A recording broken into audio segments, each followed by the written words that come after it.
So there exists a systematic way which we call as Karnaugh map method, or K-map in short. Okay, so K-map method.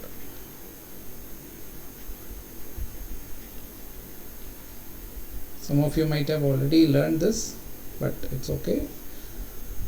Now let's take one more example of 4 variable. This example is from the book itself. Variables are A, B, C, D. They are Boolean variables. They can take either 0 or 1. So there are 16 combinations, out of which some of them give rise to 1, which we are denoting as the minterms present.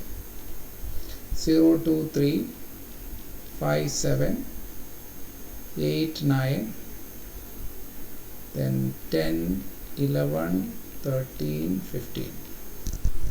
Okay. So you know the steps involved in the K-map method. First one is to create the squares, and for 4 variables we need 16 squares, or cells also we can call them. Okay, so we create the squares, then assign these variables. Since if you look at the number of rows, there are 4 rows, so you can assign 2 variables here, and similarly there are 4 columns, you can assign 2 variables here, and they can take 4 different combinations: 0, 0, 0, 1, and next one is 1, 1, not 1, 0, and then 1, 0.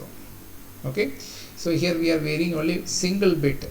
When you go from one step to the next, only single variable change we are considering. Okay, so that is how these are written.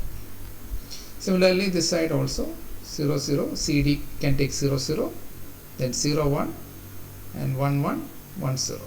So the reason why we are restricting ourselves to single variable change is to get the adjacent cell near to it. Adjacent means only one literal should change when you go from one square to the next square.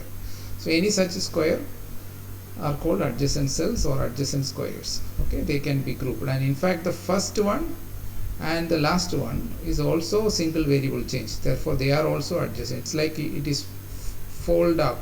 Okay, this end is adjacent to this end. Okay, and this is adjacent to this also, down also. And similarly this one and the last one, if you look at 0, 0 and 1, 0, they are also adjacent. So these are the nearest neighbors which you can group. Okay, now let us put the next step is to put the minterms which are specifying the given function. So here 1, 2, 3, 4, 5, 6, 7, 8, 9, 10, 11. 11 minterms are present.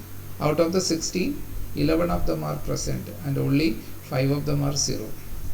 Okay, whatever is not given we are assuming it to be 0. Okay, so that is how we have to consider. So let us now put in these values. So 0 is present, this is 0, then 2, where is 2? 0, 0, 1, 0, so that is here, then 3 is here, then 5, 1, 0, 1, so that is here, then 7, 1, 1, 1 is here, then 8 is here, 1, 0, 0, that is 8, then 1, 0, 0, 1, that is 9, then 10 is here, 1, 0, 1, 0, 11 is 1, 0, 1, 1, then 13 is 1, 1, 0, 1, 1, 1, 0, 1, then 15 is all ones. Okay, so this is how the minterms are. Okay, as I told you, there are 5 minterms which are absent in the expression, so we are not entering any 1 there. It is assumed that they are 0. Okay, so if you want you can put zeros there, but that is not necessary. If it is not entered, we assume it is 0. Okay, then comes the next step. The next step is basically to group it. Okay, and we can group them into group of 8, which we call octet, right? We can have octet. octet is group of 8. Then we can have quad, that is group of 4, and then pair, that is group of 2. So these are the group, and if everything is 1, that means all 16 terms are present, means the function is a constant. It gives you value irrespective of the input combination. In that case we have a group of 16. Okay, but that rarely happens. That's not very interesting also. So in this example there are 11 ones like this. Okay, so how can we group? There are so many ways you can make group of 4 if you look at. So let me just show you one by one. I can group this one. Okay, let me show you with a different color. I can group all of this. They are nearest neighbors. Okay, if you look at any two, you can see that between these adjacent cells there is only one bit change, so they are nearest neighbors, and similarly this and this are nearest neighbor, and this are nearest neighbors. Okay, so you can make a group of 4 like this. Okay, another way you can make group of 4 is you can make group of 4 like this one. Okay, this is an alternate way. What another way? I can make a group of 4 like this. This is yet another way. I can make a group of 4 like this also. Okay, so these are all possible ways in which I can make group. So I have now shown you 1, then 2, 3, 4. Is there any other way we can group? Yes, we can make one more group like this. This is another way I can make group of 4. Okay, so this example has some interesting feature that we can reduce it multiple ways. Okay, we can group them in multiple ways and cover all the ones. And so let us see one by one. I'm going back. Okay, so I have said this group. Now if I look at this group, there are 4 ones here, okay, which are at the corners of this map, and then this one can be covered by this group. Okay, these two ones could be covered by this group, but what about this one at the corner and this one at the corner? There is no way they can be part of a group of 4. Okay, this is the only way in which they can be part of a group of 4. So we always identify such groups which can be part of a bigger number, okay, or bigger group, biggest group possible, such that they cannot be covered by any other group which is of the same size. Okay, so they are called essential prime implicant. Okay, so first of all let me tell you what is prime implicant. Prime implicant is basically a group, I mean which of maximum size, okay, combining all the ones which are adjacent. A group which is of maximum size. I have shown you many groups, so each of them are of 4 size, and they are all prime implicants. Okay, but when do we say that the prime implicant is an essential prime implicant? Only if there exist certain ones which cannot be covered by any other group of the same size. Okay, so if you look at this particular group which I have shown here, the top ones like this one here cannot be, that means 0 0 0 0, the one corresponding to that, you cannot cover that one by any other group of 4. But if you look at this one, you can cover in this way also. So they can be covered in a different way. And what about this one? This one also, that is the one corresponding to 1 0 1 0.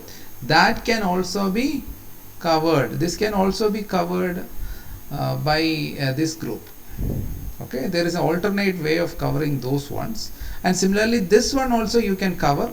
You can have a group like this, which I forgot to show this. So this two and the last two, they are also like a group of 4. So out of these 4 ones which I have highlighted here with this green green grouping, 3 of them could be part of another group and they can be covered by other ways also. But there exists one element in this group which cannot be made part of a group of 4 other than this way.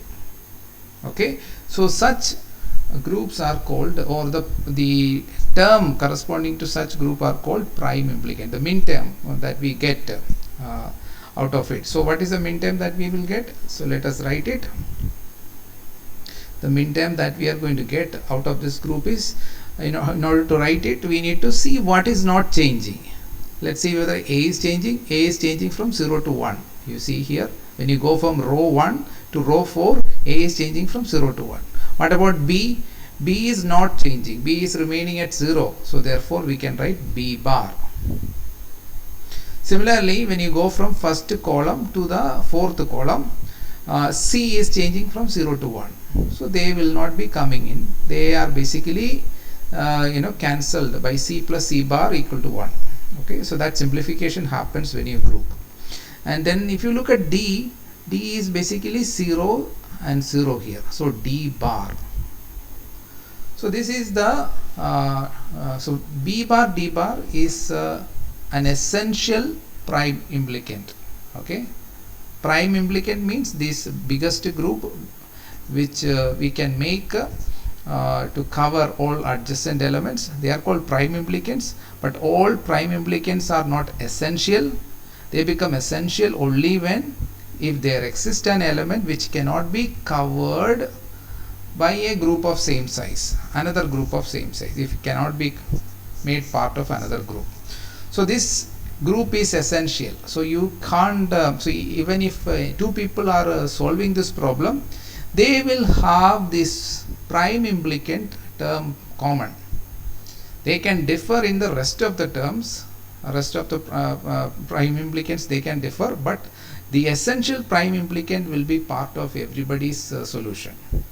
Okay, so B bar D bar will be there in anybody's solution because it is an essential prime implicant. Okay, so what I am trying to point out here is difference between prime implicant and essential prime implicant.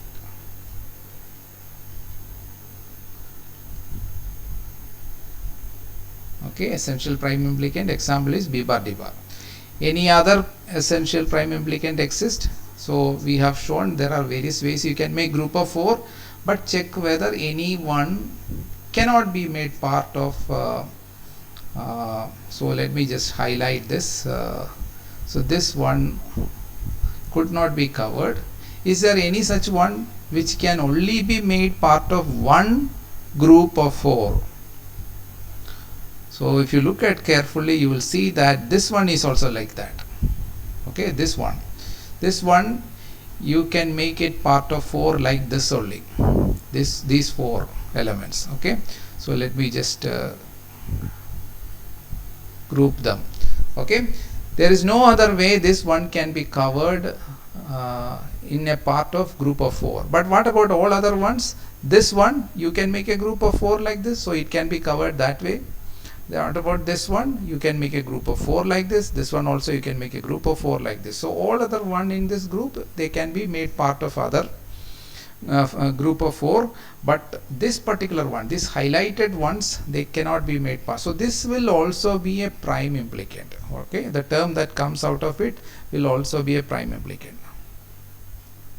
Okay, so this plus, so what is this? What is not changing? A is changing from 0 to 1.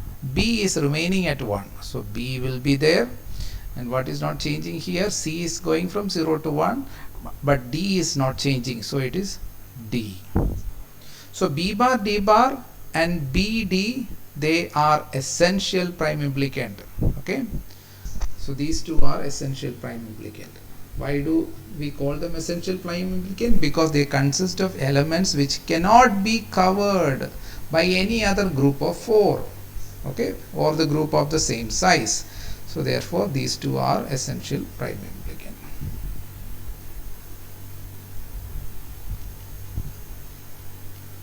Okay, essential prime implicant. Now what is next? Now the rest of the expression after solving by two different people can vary. Okay, so let us see. So you may like to make a group of 4 like this and this. Okay, so if I do that, so let me, okay, so one may try to do a group like this, so that way this and this will be covered, and then another group can be made like this. So if I write those two, so what do we get for this? We get basically CD.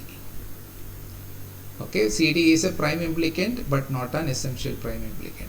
And similarly here you get A, B bar. So this is one way you can write the expression for F. So F of A, B, C, D is equal to this. But another student may try to do this, and he will also have some commonalities. The commonality is that he will have the essential prime implicants. You can't get rid of these two terms, but the remaining terms can differ. So let us see how another student can write it. So he can group like this and group like this. Okay, so what is that group? That group is basically what is not changing? B bar is not changing. B bar dot. What else is not changing? C is not changing. B bar C. So this, then anything else that is remaining uncovered? Yes, there exists this particular one which is still not covered. Everything else is covered. So make them as part of a bigger group. So you can take this group itself, which is A, B bar. Okay, so if you look at expression, this expression 1 and this expression 2, you can see that 3 terms are common, 1 is deferred. So this is possible. Okay, in K-MAP solution it is possible to have different final answer, because the prime implicants which are not essential can be deferred. Another one, so you can have B bar D bar plus B D plus then I can make B bar C, which is basically this group B bar C, and then I can have a group like this that will also cover this one. So what is that one? That one is basically A, B, right? A is not changing, it is remaining as 1, and then here what is not changing? Here D is not changing, so A, D. So this is expression number 3, which is also valid. Okay, so if you look at 1 and 3, there are 2 terms which are different. So if you compare your answer, this one and this one, you see that they are very different. So that doesn't mean that you are wrong. It only means that they are not essential terms, so they can be covered by different way also. Okay, what else is possible? There is one more way you can do it. So B bar D bar, that will be there in everybody's expression because they are essential prime implicants. And then let us make CD. Let us take CD. Now CD, and then to cover this one we can have this one. So that is AD.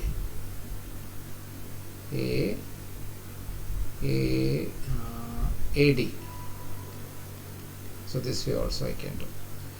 So at least these are 4 different ways I have shown you, but my idea is this purpose of this example is in the book also. It is to show what you mean by prime implicant and when do we say that a prime implicant is an essential prime implicant. Okay, so this portion you can have variations, okay, because they are not essential prime implicant. I hope through this example this particular definition of prime implicant and essential prime implicant is clear to you. If it is not clear, you please ask questions, otherwise we will move on.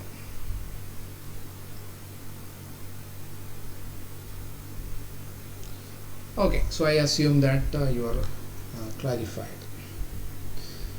The next example, so now the question is like, so far we have written the expression in standard, these are all standard sum of the product form, right? All these expressions, all 4 of them, these are standard. They are not canonical, because canonical means not simplified. Okay, that is the most elaborate explicit expression, but we are using K-map to systematically arrive at the standard SOP. Okay, the question now is like, can we arrive at the standard POS directly? We know that we can convert the given standard SOP to standard POS. That is possible. So how do we do that? So mathematically, how we can convert the same expression into POS form, standard POS form? All that you need to do is apply the De Morgan's theorem 2 times. Okay, for example, you have here f of a, b, c, d like this, and then if you do f bar of a, b, c, d, so that will be b bar d bar plus bd plus cd plus ad. Okay, and then whole bar, the whole thing is covered with a bar, so that will give you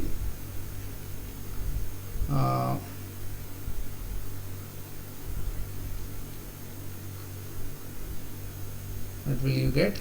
So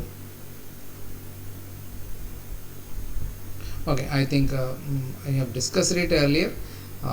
What you need to start with is, first of all you have to write down, not this way, first of all you have to write down the min terms of f bar. Okay, so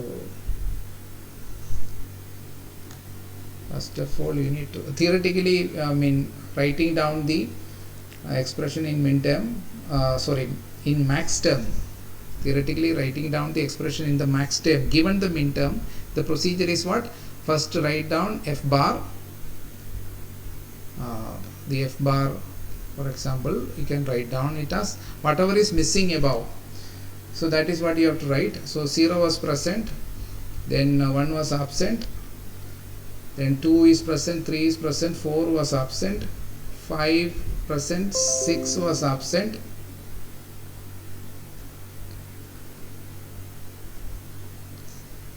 Are you able to see the screen? Yes, sir. Okay. 6 was absent, then 7, 8, 9, 10, 11, then 12 was absent, 13, and then 14 was absent. Okay, so these were the terms which were absent. So this way you can write.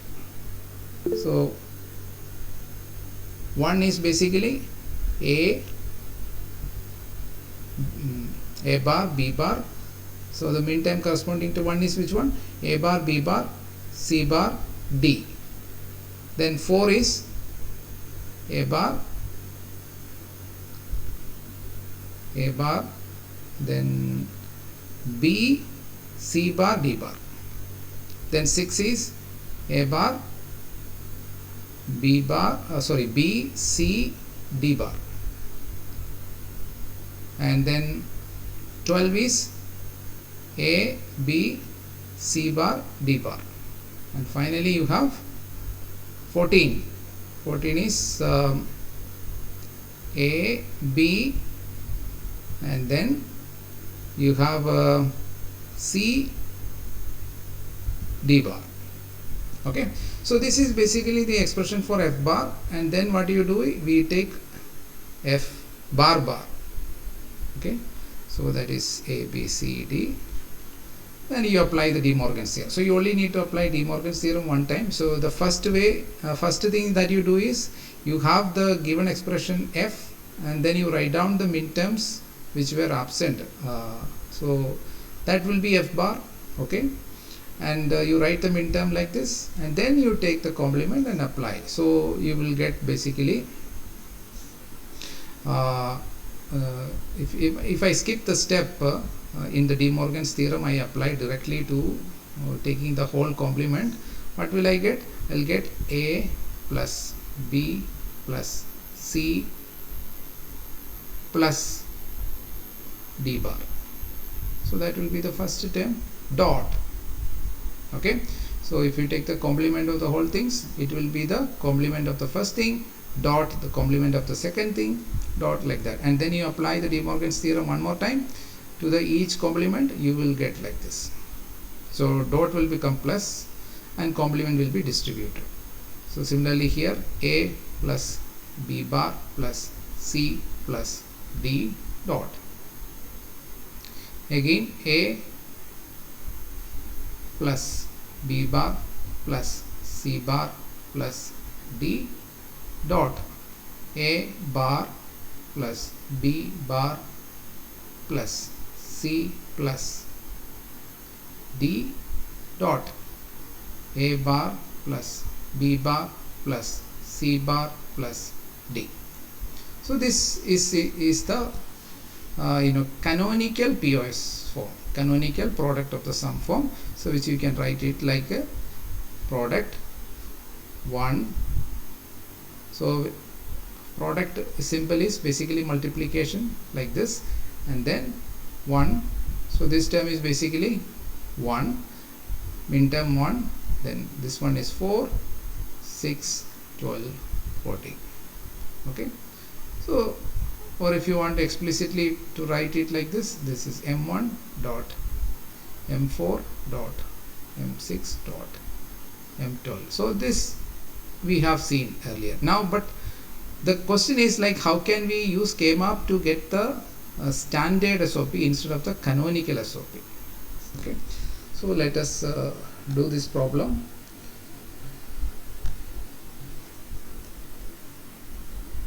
So once again, let me draw the K-map to get the standard SOP. So first I divide it at the center, then again I divide it, so that I will get 16 squares. So A, B, C, D. Now this time what I would like to do is basically I write the zeros. Okay, so F bar bar is what? It is F only. Okay, which means that these are the cases where zeros are appearing. M1 is where, okay, let me write down 0 0 0 1 1 1 1 0, then 0 0 0 1 1 1 1 0. Okay, so now I am going to enter zeros. Okay, zeros corresponding to M1. M1 is where? So M1 is M1 is basically this one. So here I am entering 0. Then M4 is where?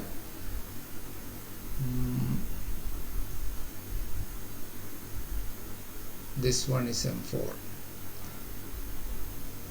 Then M6 110, so that is here. And then M12, so that is here. And then finally we have M14 1110. Okay,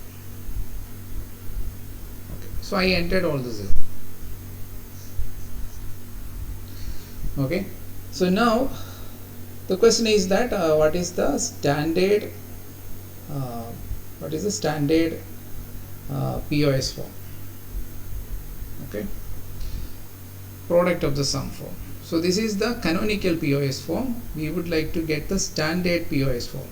So now the procedure is exactly the same, but now you have to group the zeros and then look at what is not changing and write the corresponding min term. So corresponding max term. Okay, which will be in the standard form. Okay, so let us so you have to look for basically the essential prime implicants.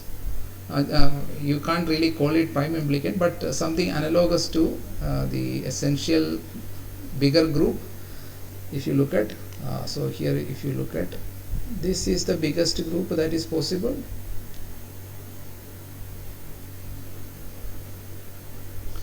Right, now the question is like, what is the max term corresponding to this? What is this term? Now you have to be very careful. Okay, so min term and max term should not be confused. Okay, here we are talking about zeros. In min term we are talking about ones. So what is not changing is if you look at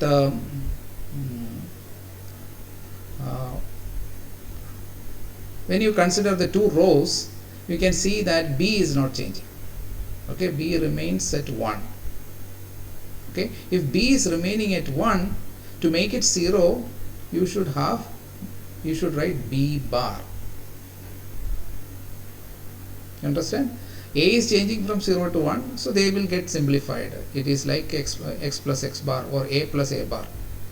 But B is remaining at 1, and in order to make it 0, what we have to have? If B is 1, B bar is what is 0. So that is why I am writing B bar here. Now similarly, if I compare the two columns, first column and the last column, what is not changing? What is not changing here?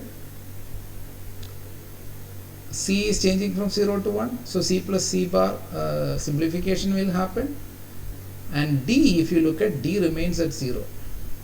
Okay, so D is 0, so I can write it as D. Okay, so this is the min term that it represents. Dot. Okay, so this will be the term corresponding to this particular group. Now there is still 1 0 which is not covered. Now what is the biggest group you can make it part of? There is no possibility of making them part of group of 4. Even group of 2 is not possible, because all the nearest neighbors are 1. Here it is 1, here it is 1, here it is 1, and here also it is 1. All the 4 nearest neighbors, it is 1. So ultimately you have to make it a group of 1 itself.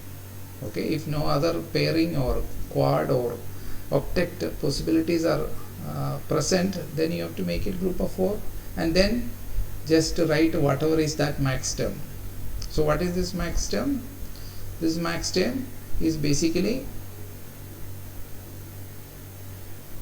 so this max term, this is basically corresponding to our 1 which was here itself. So you can see A is 0, B is 0, and C is 0. So you can write A plus B plus C plus, and D is 1. So in order to make it 0, you have to write D bar.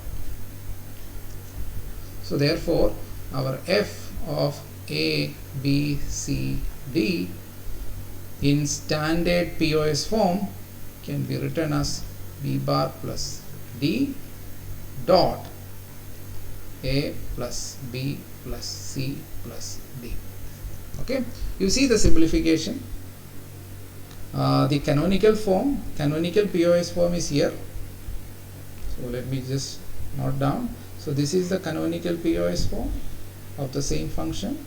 When you write it as product of the sum, in canonical form this is the function. After simplification we got it like this. And these are standard form because only 2 levels you require. Okay, you see that it require only a 2 input AND gate and then 1 2 input OR gate and another 4 input OR gate. So this implementation is much simpler, okay, compared to whatever is shown here. This is a very complicated expression, right? So we have got a systematic way of simplifying it into the standard POS form. So K-map can be used to simplify the Boolean expression either to standard SOP form or standard POS form, okay. But usually we do standard SOP form, but it doesn't mean that you cannot do POS form. So you can do POS also. So that is what I have shown you. So if there is any question you can ask, otherwise we will proceed. Excuse me, sir. Yes. Sir, can you explain it once more, sir? This POS one? Sir, about how did you map one variable, sir? That one. I am getting some message. The screen is still visible while someone else is presenting. Who is presenting? Anybody else is presenting?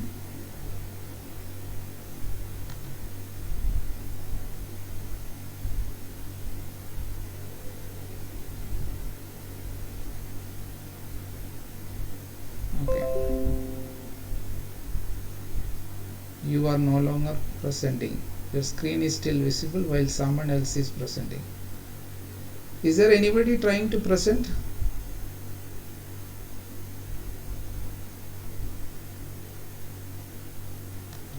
Okay. Maybe by mistake it has happened. Okay, so your question is like you want this to be repeated? The POS? Sir, about just a one variable mapping, sir. One variable, this one, no? Yes, Yeah. yes, sir. Okay, so this is basically every square in the K-map is associated with a max term or a min term. Okay, so earlier we assigned each square with a min term, right? So similarly you can assign it with a max term also. Okay, so the that comes from the table. So if you remember when we discussed the min term and max term, so it is the same concept here. So if you write the table, like all the combination, you have 4 variables. Let me use this. You have A, B, C, D, and they can have different combinations. Okay, so you have 0, 0, 0, 0. Okay, now the function can take any value. Now if you write the min term for this, I can also write the max term for this particular combination. Now what is the difference? Min term, we will try to make a 1 out of this 4 zeros. That's what the min term means. So how to write a product term? So find out the product term involving 4 variables such that the combination will give you a 1. So if you want to have a product term with 4 variables to become 1, all of them that you are taking the product should be 1. But here A is 0, so you have to take A bar dot. B is 0, B bar. C is 0, so you have to take C bar, and D is 0, you have to take D bar. So this is the way you can get a 1 right? So min term is basically make a 4 variable product term such that the entire product is equal to 1. So that has to be created from A is 0, B is 0, C is 0, D is 0. Clear? Yes, sir. Similarly, now coming to max term, we have to write a sum term. Okay, sum term such that the entire thing, a sum term having 4 elements. Sum term having 4 elements such that means each element should be A, B, C, or any of this variable, such that you will get a 0. So sum term, in order to make it 0, all the individual element should be 0. So since here A is 0, my term is basically a plus b plus c plus d, because all of them are 0. So if I take directly a plus b plus c plus d, I will get 0. So you can make a 0 out as a sum of 4 variables, and since all of these variables are 0, you just need to take OR operation with each other. Let's take another example. Okay, so you can take any case 1 0 0 1. So this is basically 0 1, like that. If you go finally you will get 9. So in this case, how to write the minterm? Okay, you need to write a product term involving 4 variables such that the entire product is equal to 1.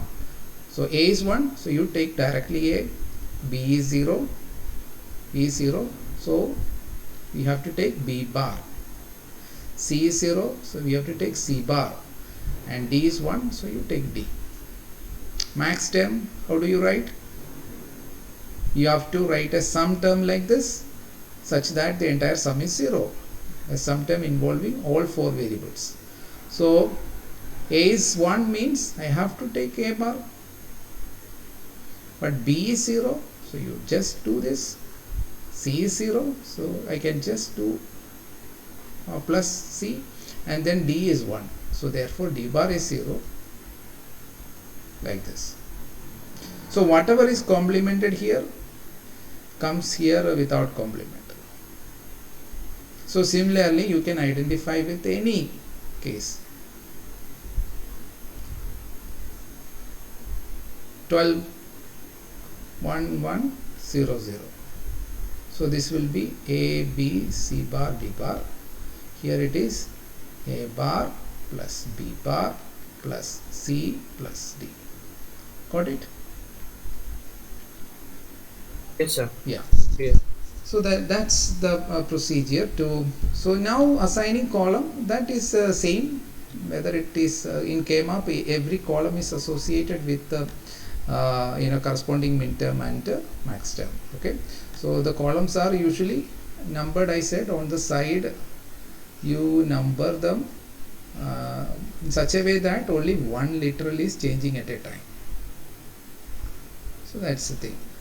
So that is all you need to take care. So if there are 4 variables a b c d, so 0 0 0 1, next one is 1 1, not 1 0, then 1 0. Okay, so that these and these are nearest neighbors, right? If I write 1 0 1 1 in the other order, then these two cannot be nearest neighbors, and therefore you can't draw like grouping them. So that's a problem. 0 1 and then 1 1 1 0. Okay, so if I want to locate the minterm or max term, it is the same thing. This column is basically M0, this is the max term, but max term means I am now referring to this one. This is my M0, and the same thing I can do with minterm also. I can associate small m0, so this is m0. Okay, minterm or max term, it is the same column. M0 or capital M0 or small m0, it is associated with the first square.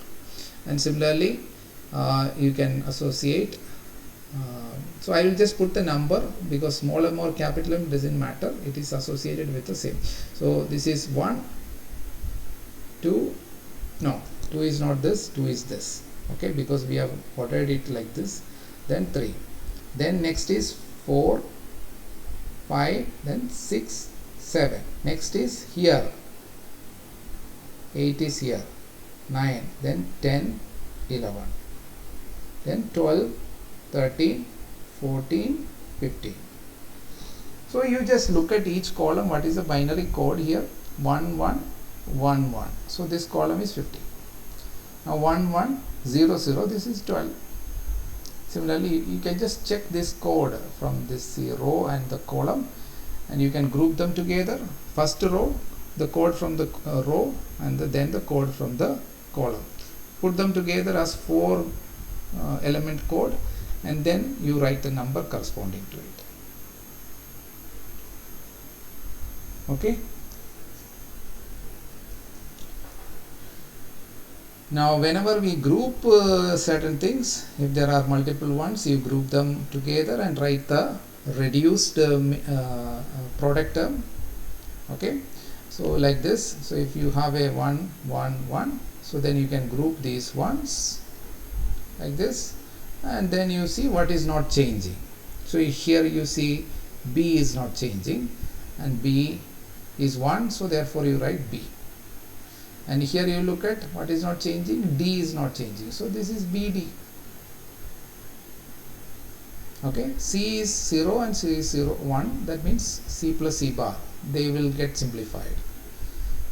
So the systematic simplification happens because of the property of Boolean algebra, right? And similarly, if you want to group them into max terms, say these 4 zeros are here, and then you want to group them like this. So when you group the zeros, you get a max term, a reduced sum term. A reduced sum term means you look at what is not changing. Basically, A is 1, so what you have to write? You have to write A bar. And B is 0 means you have to write plus B. So this is the max term, or you can't, what do you call it? This is not max term, this is the sum term, reduced, simplified sum term. Okay, this is the simplified product term. Simplified sum term. And if you have multiple sum terms, you should write them as products. If you have multiple mean terms, you should write them as sums. So that is how we get SOP form and POS form. So if you are grouping zeros, you get POS form. If you are grouping ones, you get SOP form. Simplified means we have a lesser number of literal. Total there are 4 literal A, B, C, D, either in direct or complement form. But after simplification, it reduces to say 2 here. So simplified product term. Now if there are many product term, you have to write them as sum of the product. If there are many sum terms, you have to write them as product of the sum. So POS and SOP. Is it all clear so far? Yes, sir. Okay.